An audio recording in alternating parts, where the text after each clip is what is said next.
Политички шпекуланти и неработници се против законот за високо образование.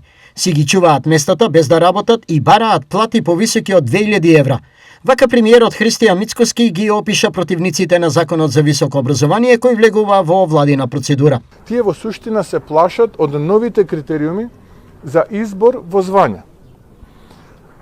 До сега работевме по законот од 2018 година и нашиот најстар, најреномиран, би рекол, универзитет во моментот Свети Кирил и Методи на Шангајската листа падна 1000 места. Уствари не знам и дали воопшто е рангиран. А едно време беше рангиран.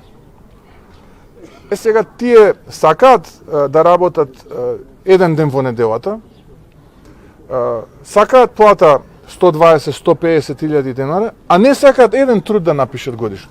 Што им е работа? Еден труд. Не сакаат еден труд да напишат. Како тоа изгледа, Мицкоски објасни сликовито. Тоа е исто како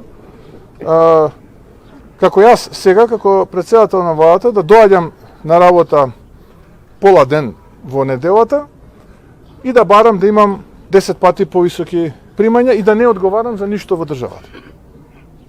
Тоа не иде така. Оваа влада ги покачи платите како резултат на колективниот договор двојно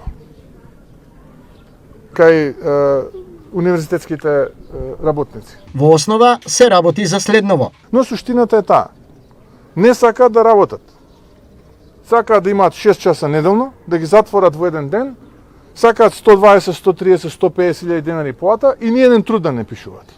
Ниеден научен труд да не напишат. Тоа не може повеќе да биде. Во врска со овој закон, вчера средба во владата има министерката за образование и наука Весна Јаневска и 7 ректори на универзитетите кои едногласно дадоа поддршка за него.